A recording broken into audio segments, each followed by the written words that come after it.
Hello children.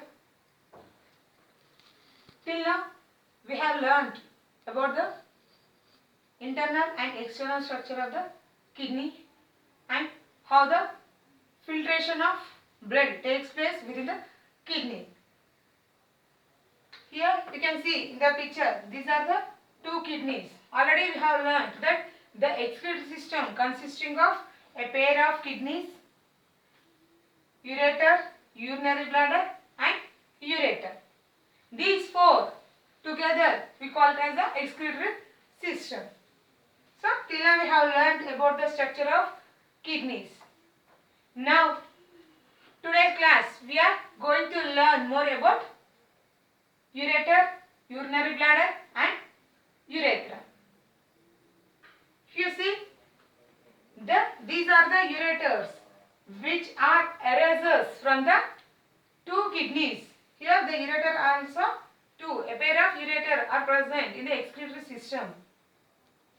Each ureter erases from the healers. You can see this is the middle. We call it as healers. Healers of the kidney, and it will join in the urinary bladder. It can hold up to 300 to 500 ml of urine. These are the whitish structures which are 30 centimeters long. See this from here to here, it is nearly 30 centimeters in length. Whatever the blood which is filtered in the kidneys are collected in the urinary bladder through this ureter only. So it takes the waste, that is the urine from the kidneys, and it will send into the urinary bladder. So it's a mediator, just like a mediator between the kidney and the urinary bladder. And these movement of urine takes place in the peristaltic movement. I think you have learnt this in the first chapter. What is the peristaltic movement? Because of the presence of longitudinal and circular muscles in the ureter, the urine moves from kidney to the urinary bladder.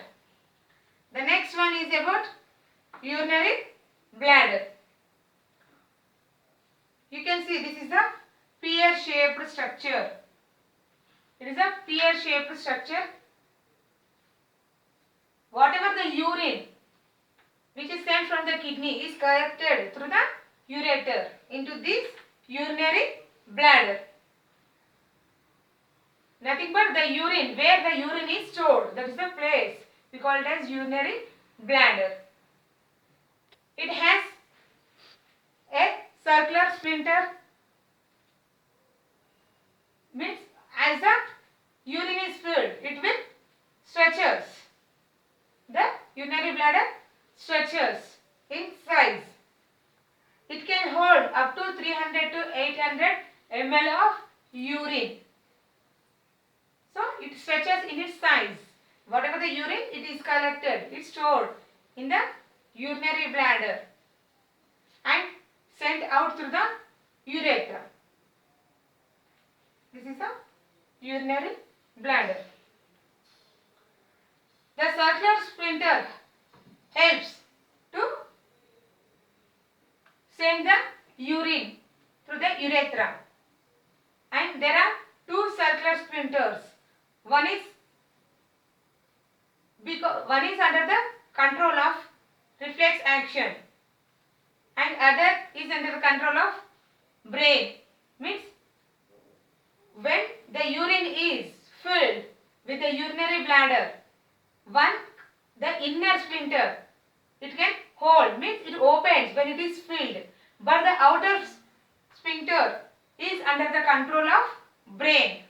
So when we will pass the urine, at that time only the sphincter will open. So when there is urgency to pass, then the sphincter opens. If you see some children, they don't have control over this outer sphincter. That's why they will pass the urine in the beds.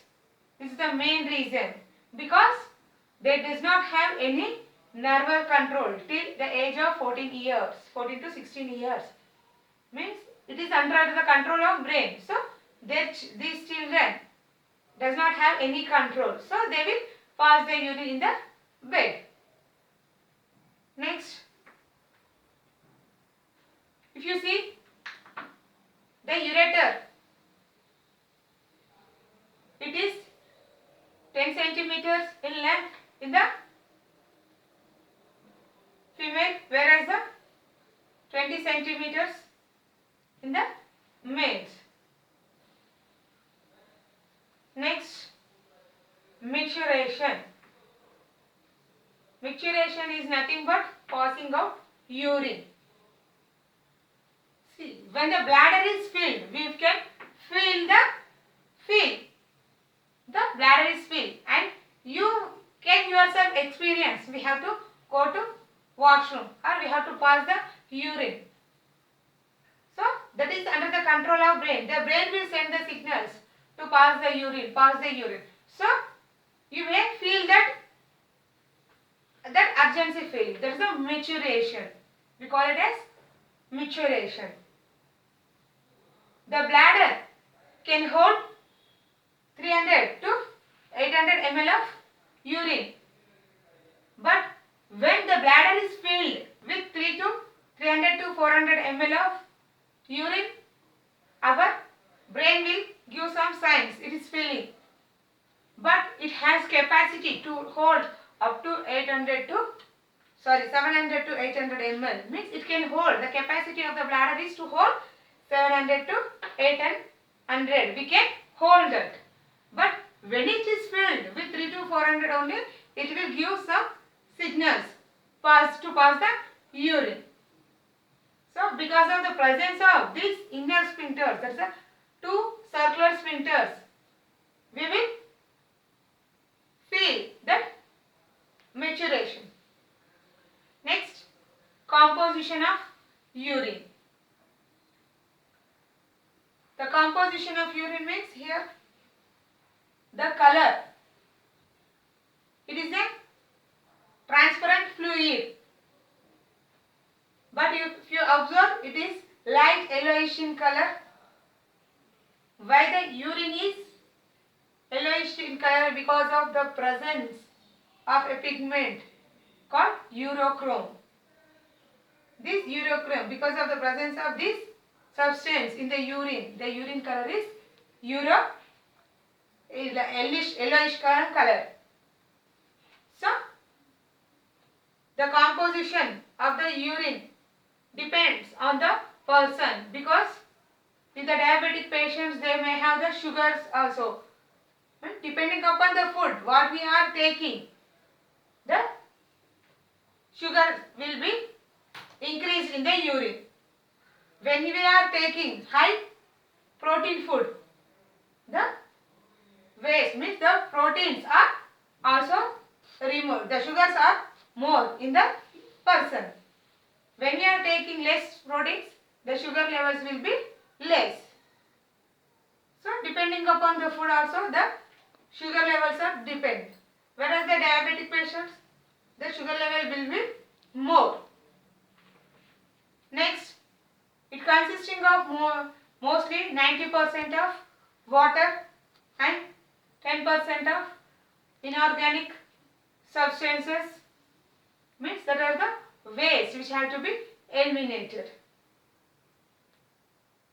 So these all together we call it as the excretory system. If you see,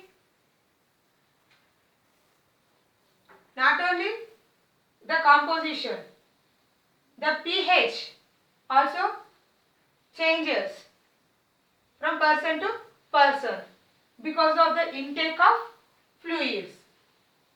When the person is taking more fluids, the concentration of the urine will be decreased because of more amount of water. So in that person there is no need of vasopressin hormone, and the person who is taking less water, the pH may increase. So depending upon the person. And the passage of the urine also varies from person, because some persons will take water more. They will pass urine at regular intervals, so that the concentration will be decreased. And the persons, those who won't take much water, the concentration will be increased and the passage of urine will be decreased. In the persons who are taking less water, the vasopressin hormone helps to maintain that. So, while passing the urine also, in the beginning, it is acidic in nature, but after, at the end, it will become alkaline. Means, because of the concentration of urine, you can feel the pH also. The pH may vary. So, this is about the excretory system, means the functioning of the kidney, how the filtration takes place, and how the passage of filtered blood, means that is the urine, the complete urine. We call, after filtering we call it as urine. The urine is coming from the ureter to the urinary bladder and which is passed out to the urethra. What happens if these kidneys are failed? You may get doubt. There are many people, they will say that the kidney is failed. The person can live with the help of one kidney, because the single kidney can help to manage, means the filtration takes place. But in some people, both the kidneys are also affected. In such conditions, what we call, if both the kidneys are failed because of the intake of water and there is no filtration of the blood, the accumulation of water takes place more and their legs, body will get swollen. That condition is called uremia. This is the uremia, where the accumulation water in the cells. Edema is the condition where the only swollen legs, means that is because of the journeys. The lower parts will be get accumulated with water. There is a difference between uremia and edema. So, this condition we call as ESRD, that is end stage renal disease. In this condition, both the kidneys get damaged. So, the accumulation of water, this edema takes place. So, what is the prevention or cure for these kidney failure? We will discuss in the next class. Children, thank you. See you in the next class.